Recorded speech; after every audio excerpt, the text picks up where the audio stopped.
Welcome everyone to this episode of the Sync Your Life podcast. I'm so excited to have my new friend, Sherrell, with me today. We're going to get into her story here in a few minutes, but we were able to connect for a little while a couple of weeks ago. And I'm so excited that we've been introduced because you guys know that I have a personal story with yoga and a personal journey with it. It's definitely what started my wellness, really like my wellness journey, probably about 13 years ago. So when I met her and I learned sort of where she's come from with this and what she's doing in the world and who she's serving, I thought she has to be on the show because I do think there are probably too many women out there who could really benefit from a yoga practice, who are simply just not engaging in it out of fear or the unknown. So I want to bring the fear and the unknown to the table today. And I want to talk about it with my new friends. So Sherrell, I will hand it over to you and I'll let you sort of introduce yourself and your story and we'll get going. Sure. Thank you so much, Jenny. My name is Sherrell Moore Tucker. I'm originally from Augusta, Georgia. And it's very interesting how I came to the yoga practice. Didn't start practicing yoga for a yoga booty, didn't start practicing it to get more flexible. As a matter of fact, I came from a movement practice. I've always been an active person. I ran track. I went to a performing arts high school where I was in ballet for a number of years. I also sang in the choir. So movement is the soundtrack of my life. From there, I moved on into the military. And what brought me to the yoga practice was a diagnosis of osteoarthritis. Can you believe it, right? In my early 20s. But, you know, the military, in particular, the armies where I served can, you know, it's a lot of wear and tear on the body, even in a short period of time. And so I definitely felt the effects of that as I was preparing to separate and become a civilian again. And my doctor and I had been working through a number of different things like, you know, of course, physical therapy, injections, all types of different things. And I had never even really heard about yoga, but my doctor said, hey, I think you should give it a try. It's being offered here on base for free. That is the key point right there. It was free. So I said, okay, it's not going to cost me anything to just give it a try. And I always like to be, you know, honest in telling my story. I went to this yoga class on base and I didn't like it. I didn't get it. I was very high strung, especially in my 20s, serving in the military. You have to kind of have just a different mentality. And I was in a different season of my life. And I didn't get how slowing down was going to get me back to where I was, which was I need to speed up. So it just didn't click for me. And so it wasn't until I was out of the military for about 2 years that seed was planted. And once I moved to the Washington, D.C. metro area, I said, let me try that yoga thing again, because my pain is like still here. I'm still having a rough time. Let me see if things are different. And I can tell you, when you deal with chronic pain longer and for a longer term, you become a little bit more open to some other possibilities. So I was a little bit older at this point, and I was a little bit more open to understand what yoga was all about versus 2-3 years prior. And so once I started taking yoga classes and I found a studio that I was really comfortable in, it clicked. All bells went off. It made sense. I was loving it, and I was loving it. Not because I was getting a yoga booty or not because I was doing splits, but because I was feeling connected in my body again. It was helping with the flare-ups. It was helping me with mobility and being able to move again. And so it really was because of the health benefits. It was due to my arthritis that I was dealing with, why I fell in love with yoga. Wow. So yeah, I think we talked about this before, but I want to bring it to the podcast. Like, we have very similar stories when it comes to yoga. My story was rooted in chronic pain as well, with migraine. And I remember when I was introduced, you know, when somebody said to me, oh, you should try the yoga at the corporate lunch hour, I literally rolled my eyes at them thinking, okay, like I've seen 14 neurologists, but I'm sure that this corporate yoga is gonna help. And it honestly was one of the biggest things that made the biggest impact for me. And I think a lot of people, and I kind of want to go here with the conversation. I think a lot of people think that yoga is flexibility, or that it's, touching your Yes. toes, and that kind of Mhm. thing. And for a really short period of time, my husband and I owned a gym probably about 8 years ago. And we had a lot of male clients, and they would come in, and we had it structured so that Thursdays were yoga days. So no matter what, if you came in the gym, Mhm. there was nothing else. You had to do it. And of course, I would say 50% of the men embraced it. And of course, they were, by the end of it, they're like, this is actually really awesome. They were like, Mhm. this is way different than I thought. And the other half were just so afraid to come on yoga day. Like we always used to say, don't skip the yoga, right? Like don't skip it. It's what you Right. need the most. So long story short, I do think, that, I have a very similar story, not just out of chronic pain coming, bringing me to yoga, but also with, having experiences where it didn't click for me, or it didn't, I Mhm. had maybe the wrong instructor, or maybe just Right. the wrong vibe or the wrong style. It wasn't until I met my friend Jen, who I've actually had on the podcast as well, that I really, like you said, like it clicks. And so I want to talk about that. Like, let's talk about, for Okay. anybody listening who maybe has tried it, maybe they've done a YouTube video or they've done something and they're like, it was not for me. What would you say to that person? I would say just what you mentioned, Jenny. Sometimes it's just not a good fit with the teacher. Doesn't mean that the teacher is bad or you're bad at yoga. It just means it's an ill fit. It's not a good fit. That's not always the case, but I find that when people are in a particular season of their lives, they need a particular teacher. And contrary to what a lot of people believe, you don't necessarily have to stay with a teacher throughout your whole lifetime. Many people progress beyond me because I teach a particular type of yoga, and then maybe people go on and they need something, more like a power yoga, or they want to be more pose specific. They want to really nail this pose, and it means something to them. It means a particular accomplishment. And so I graciously refer people out to other amazing yoga instructors that I know.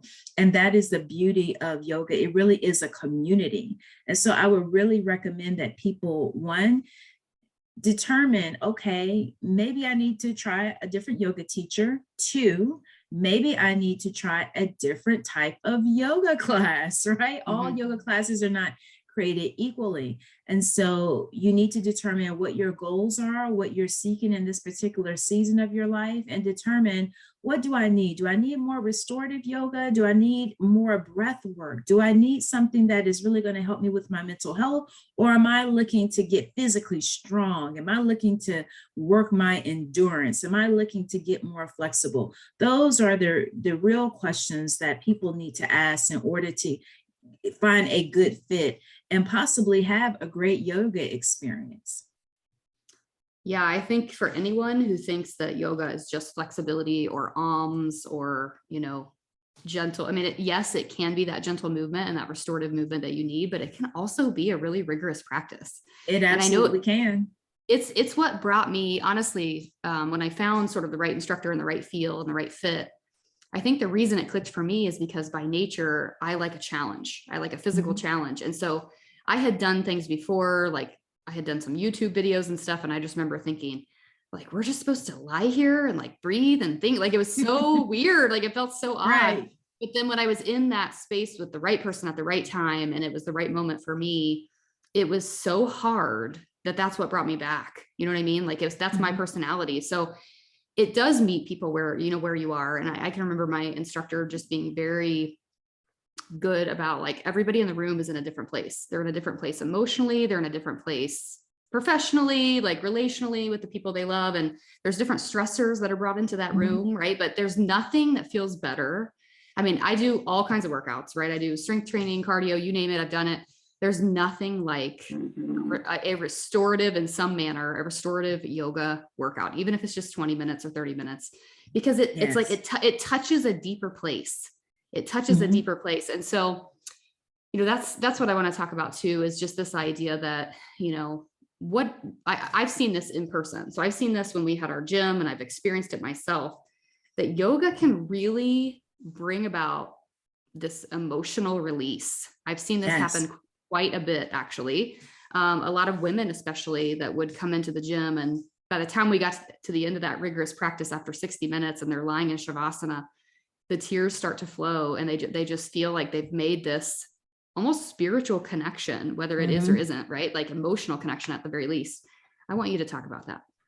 Yeah, I'm so glad that you brought this up, Jenny, because yoga really can be whatever you need it to be in that particular moment or season of your life. I can so identify with what you're mentioning. I started out with power yoga and hot yoga, and I ended up injuring myself, and that brought me to the softer side of yin and restorative yoga. So I have a deep appreciation for the various forms of yoga and how yoga can basically support you throughout all seasons of your life. I think that when it comes to the practice, it really brings out a lot in people that are dealing with any type of life change. It doesn't have to be trauma, because some people may not identify with trauma, but any significant life change, being an empty nester, you're getting a divorce, you're starting school, you're graduating from school. Those things, I found that in the classes when I was teaching in person, people would have these emotional releases and just didn't understand what it was. And it's so true that, just like you, I practice a different of modalities to include yoga and strength training and walking and hiking. But with yoga, I think that yoga is a beautiful practice that gives people the opportunity that when they're in that vulnerable, safe space, to release. I believe that release can come by way of other types of movement modalities, but there's something special about yoga, especially when you feel safe, that that that emotion that rises to the surface, if you feel safe to release it through tears, through sobbing, through a heaviness being lifted off of you that you didn't know that you even had until you slowed down on the mat. So I remember one class in particular, we were practicing hip openers and we were practicing frog pose. And a young lady, she was pretty new to yoga, and she just could not stop laughing in frog pose. And we just all started laughing with her. And she was so apologetic after class, like, Sherrell, I'm so sorry. I wasn't trying to be disruptive, but I just got like this joy and I just couldn't stop. I mean, eventually she did, but I was just explaining to her, that sometimes when you're in these different poses, there's different types of emotional releases, and you don't necessarily have to explain everything. Just enjoy the process of your body letting go. And evidently there was a sense of joy there that you felt like you needed to laugh, and we just all joined in. And it can be a beautiful experience, but it can also be very concerning for some people that really just don't understand what's going on. Some people feel embarrassed, ashamed. I've had people to run out of a yoga class to get in their cars and cry because they didn't know what was happening. They never felt that vulnerable before. Emotions were coming up that they thought were buried. So it is important to have someone that you can speak to, maybe if not a yoga teacher, maybe a movement professional or someone that you trust and care about, that you can talk about what's happening. Yeah, there's two things there that I wanted to sort of call out. One is, it's interesting that I think sometimes it really, especially for women, I think when we are forced to slow down, or when we make the conscious choice, regardless of what it is, when we start to slow down, our level of awareness of not only our own emotions, but everything that we're living, right? Women wear a lot of different hats, right? We're moms, we're daughters, we're wives. And so when we have that moment to slow down, it can be, like you said, a release. It can kind of be just this moment where you're not just connecting with your body, but you're kind of just tapping in to the deeper you. I know the phrase that I always use, and I've heard it with different instructors over the course of time. I actually just did a yoga workout today. And the phrase is, take in what you need and exhale what you don't. Inhale what you need and exhale what you don't. And sometimes, like when I decide, what, today I'm just, my body isn't feeling it. Today is just going to be a day where I just need some restoration. I just need some gentle movement. Sometimes I just tell myself, like, that is enough, right? It's enough to just say, my body's telling me to slow down and I need to listen to it. The one thing, I just finished the series on the podcast where I've been interviewing women who've taken my Sync digital course.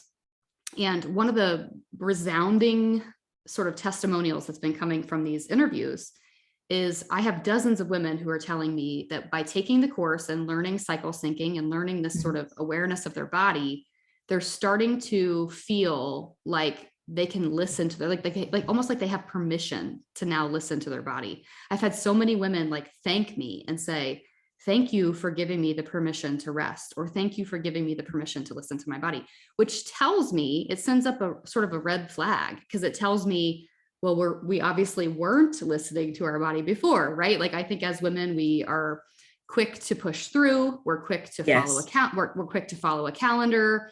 And so what I love about just yoga and meditation, and I do want to talk about both, is that it sort of forces you to like slow yourself down, even when you're resisting it. I always say what you're resisting is likely what you need, so if you're resisting it, maybe you need to slow down.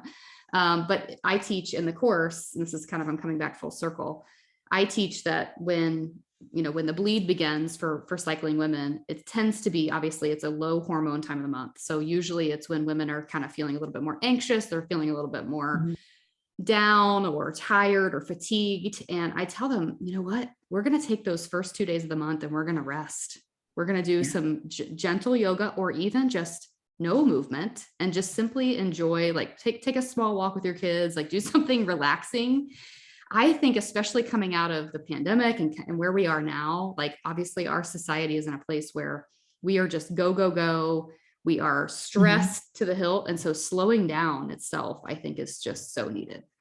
It is. And it's something that people have to learn how to do, even coming from the military, being able to unlearn things like, sweat is, a sign of pain leaving the body and pushing through, all the things that we kind of learn in different industries. And I lived by that for so long. If it doesn't hurt, it's not working. So I think a lot of women, we live our lives in that same vein, that if we're not pushing, if we're not pressing, if it doesn't take effort, then we're not making progress somehow. And I think that yoga teaches us how to enjoy our bodies, especially gentle yoga, restorative and yin, how to just enjoy the movement of your body. You're not trying to put your body in a split. You're not trying to do some type of intricate pose, but you're just enjoying the movement and the fluidity of your body and just being able to connect. And I know that myself, I wasn't really necessarily taught that growing up. I actually learned that through dance. And so coming from the world of ballet, you had a hybrid of, pushing through, but also definitely a high awareness of body awareness. I was definitely good on that, having body awareness, but ballet also taught me how to push through pain, to ignore the signals. And so we all have to kind of think about the things that we've learned, and yoga gives us an opportunity to unlearn some things, realizing that there is a beauty and there is gentleness that we can really experience with our body, and that there is benefit to it, and that it doesn't always have to be a fight or a struggle. Yeah, I agree with that wholeheartedly. And I totally resonate with the push through the pain mentality, sort of like the hustle culture. Like you said, push till it hurts, right? Or your workout's not worth it unless you burned X calories, or you worked out for I have so many people tell me, like, I try to work out for 60 to 90 minutes. And I'm like, what? Like, no, you don't need that much. You don't have to be pushing yourself. Your body is most likely already in a state of stress. So give it. It is. And I don't think a lot of us really realize that. Now I'm remembering the quote from the military: pain is a sign of weakness leaving the body. That's what I lived by for 5 years. And even becoming a civilian, I took that right on into my civilian world. Look how crazy that sounds. Pain is a sign of weakness leaving the body. Now, it served me well while I was in the military, but not so much when you're just living through life. Pain is not a sign of weakness. Pain is our body trying to indicate to us that something is wrong and it deserves our attention. And so there's some mindset things that we can definitely learn from the yoga practice, and slowing down is something that it's really hard for people. People think that it's the poses. I thought that for a long time too, Jenny. It's not the poses, it's the Mhm. slowing down. Even in hot yoga and power yoga, there's still an element of slowing down in comparison to cardio and other fitness modalities. The hard part for people is slowing down. Absolutely.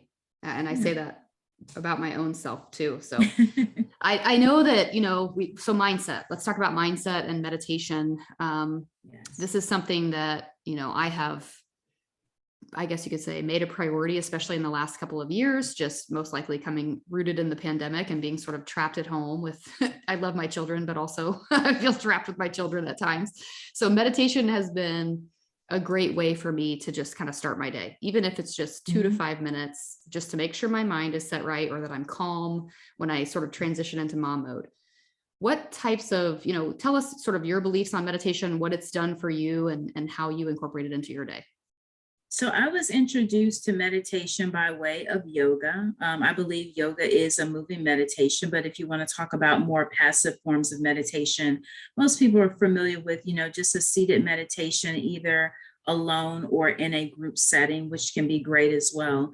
But meditation really provided me with an opportunity to evaluate my thoughts. I didn't realize how many negative thoughts I had in a loop within a day.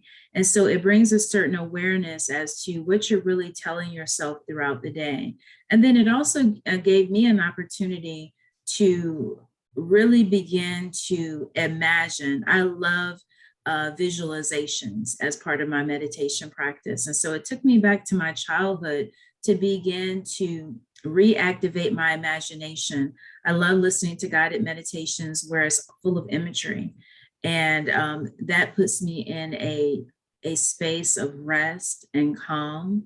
I also believe that meditation has been helpful for me with my focus and my concentration, which as I've gotten older hasn't been as sharp as before, but the more and more I meditate, I'm able to not only improve with my focus, but it has also helped me to be patient with myself and others. And I think that that is so important because we don't want to meditate just to check something else off the to-do list, but we want the meditation practice not just to be beneficial for us, but people are probably going to enjoy the benefits as they see behavioral changes. They may notice that you're more calm, you're more patient with your family and your friends and things like that. So that is the beauty of meditation. And it's really not just about doing a practice, but really living a meditative lifestyle, meaning you're doing things beyond the mat. It's having an impact that like you said, 2 to 3 or 5 minutes a day is having an impact on how you interact, not only with yourself, but also with others. And so I believe that meditation can totally change people and it can change communities as well.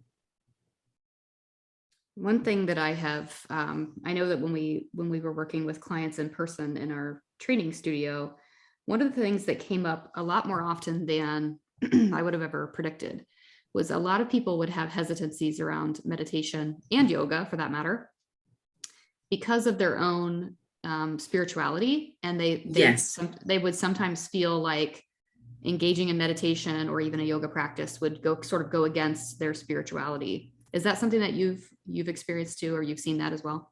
Absolutely. I come out of, and I'm just using the umbrella term, the Black church. Of course, there are many churches, but I'm just using the umbrella term of course. I get questions routinely about what is meditation really. Of course, the word meditation is throughout the scriptures and the Holy Bible. However, the way that people see it presented via social media and in society, they have questions about it. Is this something that is going to conflict with my faith or my belief system, whatever that may be? So, and I look at those as practical questions. And I explain to people there are various types of meditation, some that are secular, not connected to any type of particular religion or belief system. And there are those that are more spiritual in nature, connected to certain belief systems. So that pretty much puts people at ease. Now, yoga is another is another concern. I find I myself am a Christian, and I find that many Christians are really taught, even in churches, that it is part of New Age practices that can lead you down a path of occult and other practices that steer you away from God.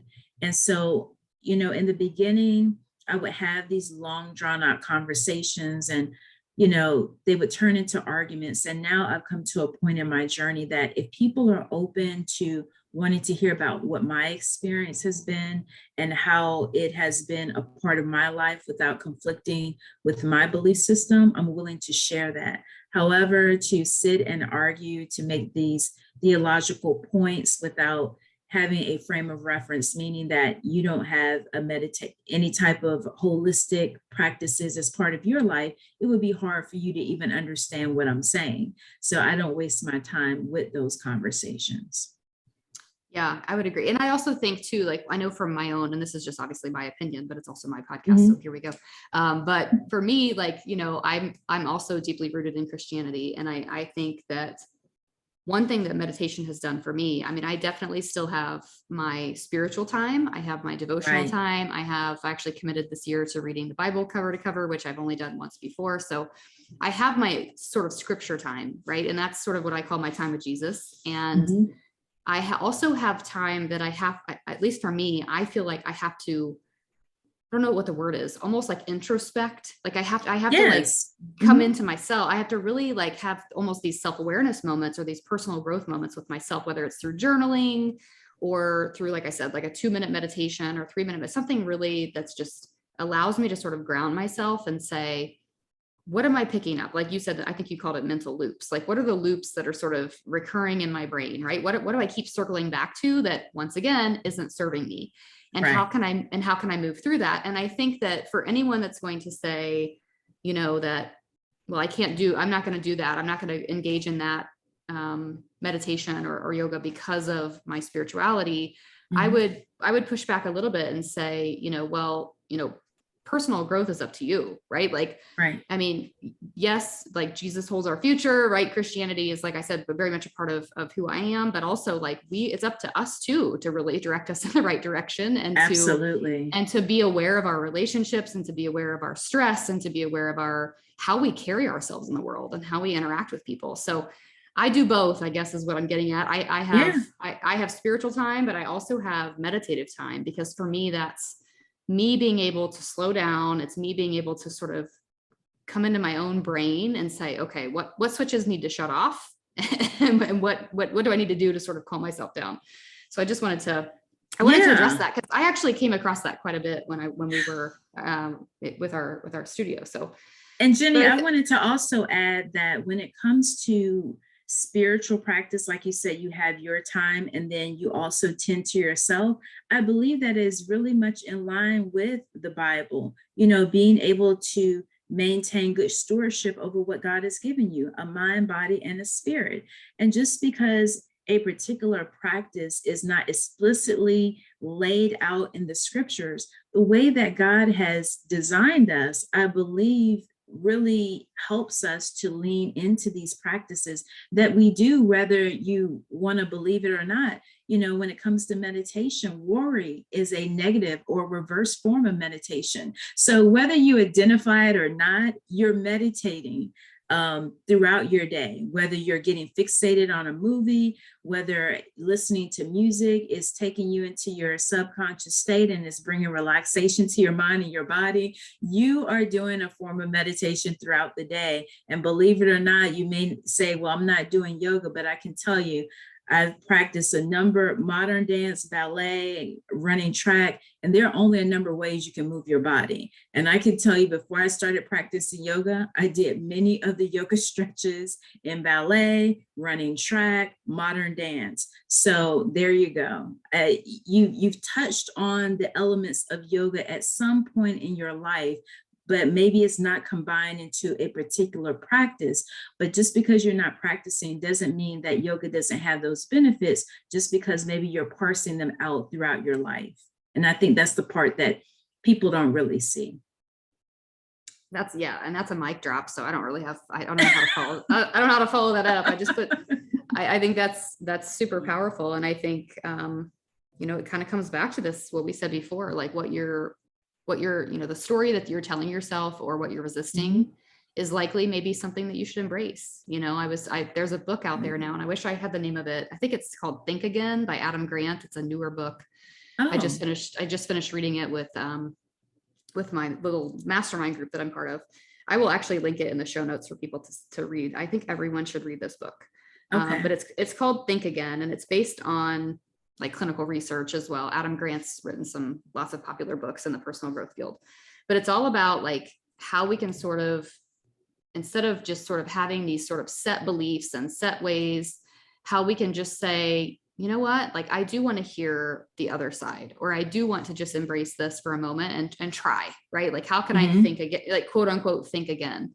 And I read that book and it made me realize, like, you think to yourself like, oh, well, I'm open-minded and I, this and that. And then you read the book and you're like, oh, wait, like there are a few things that I'm really holding on to that maybe I could rethink, and I think that yoga and meditation definitely falls in that category for a lot of people. Maybe you've tried it. Maybe it wasn't for you. Maybe the YouTube video that you did or the class that you took wasn't the right fit for you, but that doesn't mean that you can't try it again. We've talked about a lot of different, sort of, I guess, obstacles that are in the way of people starting a practice. Is there anything else that holds people back that you see? I think people hold themselves back. I really do. I think that, and I think that social media and society as a whole in the wellness space has not done a good job with being inclusive. We are doing better now. But in the beginning, I can tell you, I've been teaching for over 10 years. In the beginning, there was not a lot of diversity. And I'm not just talking about ethnicities and colors, but I'm talking about abilities as well. So when people don't necessarily see themselves, they may not consciously think it, but subconsciously they think this is not for me. I'm 50, I'm older, this is not for me. I'm curvy, this is not for me. I don't see anyone.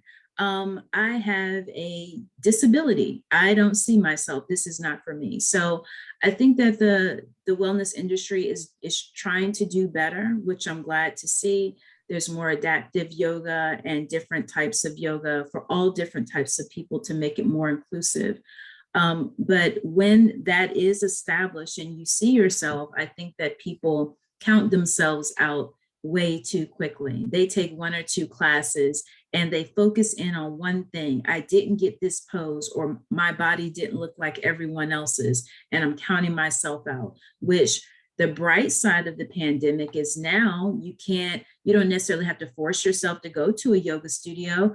Everyone's doing a lot of yoga right at home. So now you've taken comparison off the table. Now you can simply turn on your screen and allow someone to guide you in the comfort of your own home without feeling, the need to compare yourself. And I think that it has allowed yoga to really bloom and blossom in a new way, where people would discount themselves. They're actually giving it a try online in the comfort of their own homes now. Yes. As a glorified, what I call basement workout junkie, that's where my little personal gym is.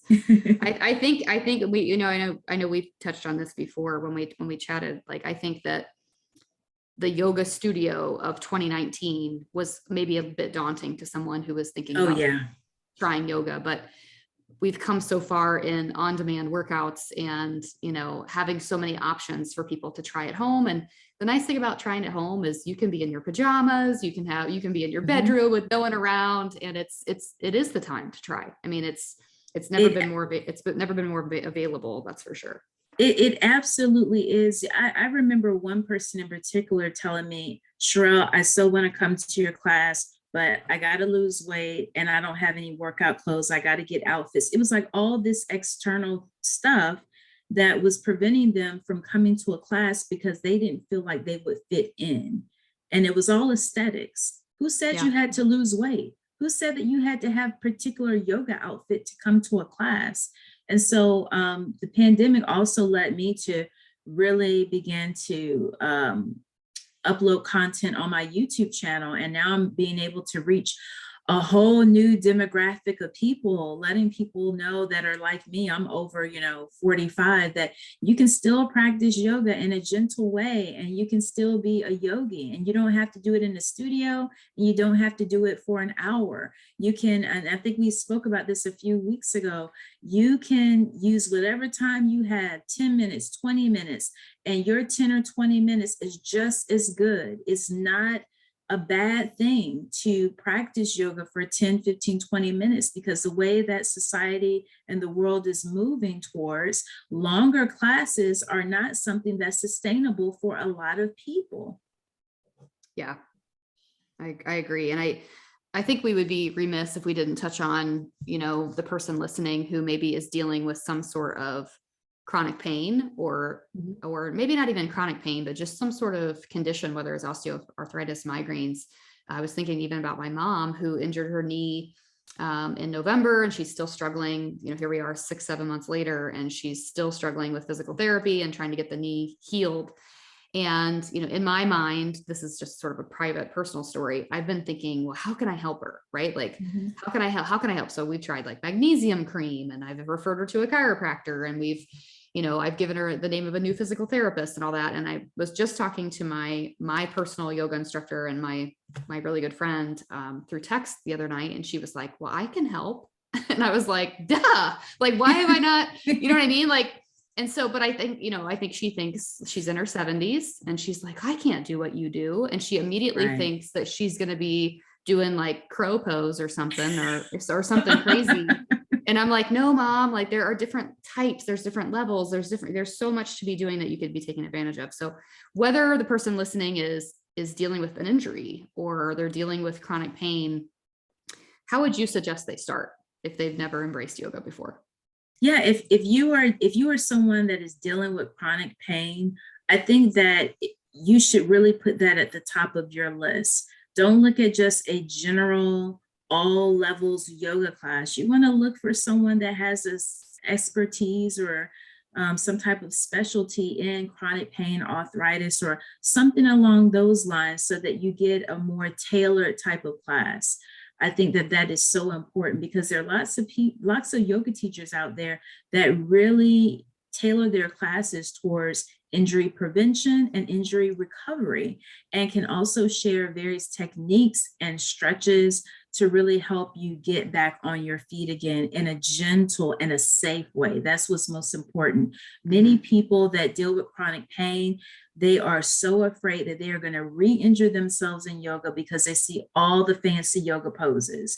And that is not what everybody has to do. There are so many different options out there. So one, when you are new to yoga and you're pursuing it for chronic pain, you're going to have to do some research, right? You got to do a little bit of research, maybe in your local area or online, and find those people, and maybe even talk to the yoga instructor and find out if they have any expertise, whether it's around trauma, whether it's around pain management, stress management, things that will be gentle for you as a beginner. Sometimes even finding a beginner yoga class may be too intense for someone that is dealing with fibromyalgia and different other things. So you really want to start with doing your research and talking to teachers, not so that they can diagnose you, but they can, suggest, or they can tell you what types of classes you can expect if they were to take a class with you. Yes, absolutely. And I think, like I said at the very beginning, when I was first on my journey and I was like, I have done it all. I've done acupuncture. I've done, you name it. I have done it, right? I had surgeries. I mean, and when someone said yoga, I literally, like I said at the beginning, I rolled my eyes and I was literally just like, okay, like if you think it's going to help. And ultimately it led me to, one of my very best friends now, who she ultimately led me to functional wellness. It led me to this sort of mind-body connection and this holistic wellness journey, and me, starting to move more, which led to more eating healthier, which then led to, you could say, all the way to this podcast. And so, it's don't roll your eyes at it. We're if you're listening to this, we're telling you this because it's been a game changer in our lives. And it certainly can be for you at the right place at the right time. And if this is the right time for you, I encourage you to find the right teacher or to find the right resource for you. I want everybody to know where to find you. You mentioned your YouTube channel, so I want to make sure that we'll link all this up in the show notes, but if you could tell everybody where they can find you, that'd be super. Yes. So I have a website, www.sherrellmoretucker.com. And you can also find me on YouTube at Sherrell Moore Tucker, as well as Instagram at Sherrell Moore Tucker as well. I would love to connect, especially if you have questions. But if you are a YouTuber and you're on there and getting some other information, stop by and check out some of my videos. Well, I know I'm going to, because I love a challenge. I love meeting people in this space. I love when people are out there to do good. And I think certainly your story is powerful and you are on a mission to help a lot of people in this realm. So I'm so grateful that you took the time to meet with me today, and that there's going to be so many women listening to this who I know will benefit from hearing, don't skip the yoga, right? Like don't skip the yoga. Like don't skip the yoga. Yes, you need it. If you're resisting it, it's because, girl, you need it. So thank you so much, Sherrell, for being with us tonight. I'm so grateful for you. So grateful that our paths have crossed. I will link everybody up in the show notes to all of her social media and everything she just mentioned. Thank you, my friend. We'll talk soon. Thank you. All right. Let me hit